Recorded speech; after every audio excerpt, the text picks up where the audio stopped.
वो देख रहे थे तो देखो सबसे पहले HCl होता है ना। HCl का क्या करते हैं अपन भाई, HCl का करते हैं अपन, HCl टूटेगा सबसे पहले इस रिएक्शन में, है ना। एल्कीन द्वारा एल्किल हैलाइड फॉर्मेशन है, देख रहे हैं तो HCl टूटेगा, टूटेगा क्या बनेगा, H plus plus Cl negative बना देगा, ठीक है। H plus plus Cl negative बना देगा। अब H plus plus Cl negative जैसे ही बनेगा, इसमें जो H प्लस है ये एसिडिक H हुआ, ये एसिडिक H इस पर जाएगा, किस पर, एल्किन पर, ये एल्किन पर अटैक करेगा, एल्किन पर अटैक करेगा। देखो तीर का निशान हमेशा हाई इलेक्ट्रॉन डेंसिटी से लो इलेक्ट्रॉन डेंसिटी पे जाता है, तो ये हाई इलेक्ट्रॉन डेंसिटी है क्योंकि डबल बॉन्ड हाई इलेक्ट्रॉन है, तो इससे ये अटैक करेगा, इस पर H प्लस पर अटैक किया तो ये क्या करेगा, अब ये जो H प्लस है ये किसी ना किसी एक कार्बन से जुड़ेगा और एक कार्बन पर धन आयन आएगा, और ये होता है कार्बोकैटायन निर्माण। अभी कार्बोकैटायन कैसा होता है, रीअरेंजेबल होता है, तो उस पहले तो अपन को ये रीअरेंज कराना होगा, अगर रीअरेंज पॉसिबल है तो ये कार्बोकैटायन निर्माण पद है, तो ये एक स्लो पद होता है, तो यही इसका RDS होता है इस रिएक्शन का, है ना। RDS क्योंकि कार्बोकैटायन निर्माण यही तो इसका स्थायी पद है, मध्यवर्ती निर्माण की प्रक्रिया ही तो इसकी मेन प्रोसेस होती है। अब इसमें क्या होगा, Cl नेगेटिव अटैक करेगा इस पर, और अटैक करके नहीं, HCl बना देगा और ये इसके वो हो जाएंगे, बस बात खत्म। ये कार्बोकैटायन बन रहा है, ये कार्बोकैटायन होता है रीअरेंजेबल। अब इस रिएक्शन के अपन एग्जांपल्स देख लेते हैं। तो देखो एक छोटा सा एग्जांपल लेता हूँ मैं, बढ़िया सा एक ही एग्जांपल लूंगा, एक ही एग्जांपल से करके देख लेना है अपन को, ठीक है ना। तो देखो ये वाली एग्जांपल देखो, CH3CH डबल बॉन्ड CH2। अब देखो इसमें क्या होगा, सबसे पहले क्या होगा, HBr की रिएक्शन करा रहे हैं अपन, है ना। HBr की दो तरीके से होती है HBr की रिएक्शन, एक तो खरास प्रभाव होता है और एक सादा रिएक्शन होती है। तो अपन देखो है ना, तो अपन सबसे पहले क्या करते हैं, HBr की रिएक्शन कर लेते हैं इसमें।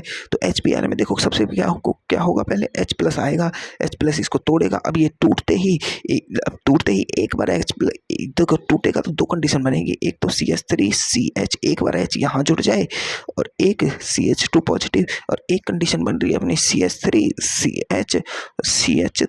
एक CH2 और एक बार H यहाँ जुड़ जाए एक बार पॉजिटिव। तो देखो इस पर तो ये 1 डिग्री कार्बोकैटायन है, ये 2 डिग्री कार्बोकैटायन है। अपन जानते हैं कि इधर 6 अल्फा H है, इधर ओनली 2 अल्फा H है, तो ज़्यादा स्टेबल ये है, तो ये मेजर प्रोडक्ट बनेगा अपना, ये मेजर प्रोडक्ट बनेगा और इस पर Br अटैक करेगा तो ये बनाएगा प्रोडक्ट CH3 और Br, ये प्रोडक्ट देगा ये। अब इसी की रिएक्शन अगर अपन Br2 से कराते थे, देखो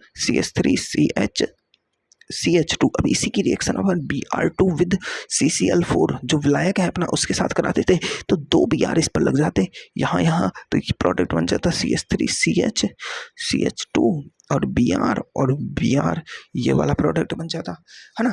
अगर इसी की रिएक्शन अगर अपन खरास प्रभाव की उपस्थिति में करा देते, किसकी उपस्थिति में,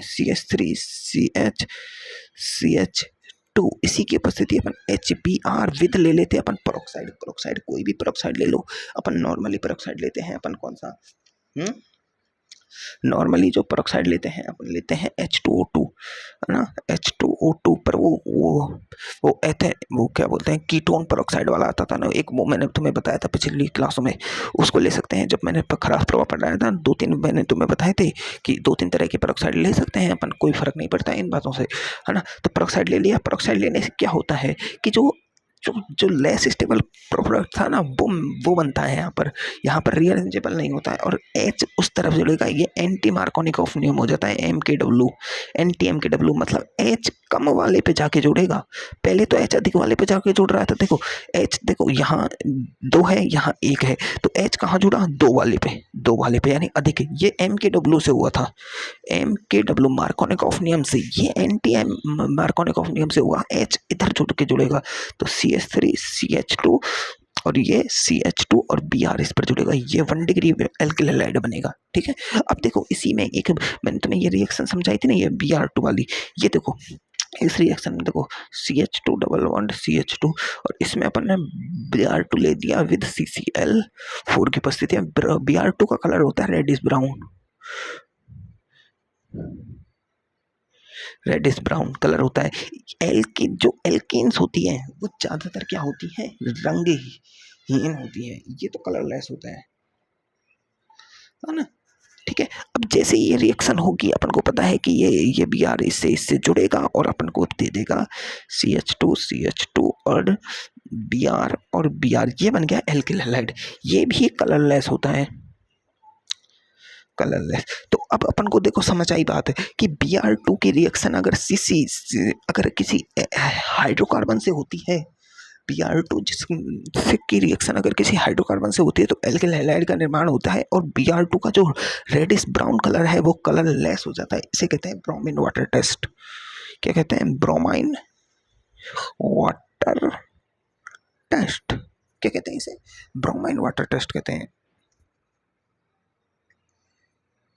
है ना। इसे कहते हैं अपन ब्रोमाइन वाटर टेस्ट। ठीक है, तो यहां तक तुम्हें समझ आ गया बिल्कुल। अब देखो नेक्स्ट रिएक्शन देखते हैं अपन।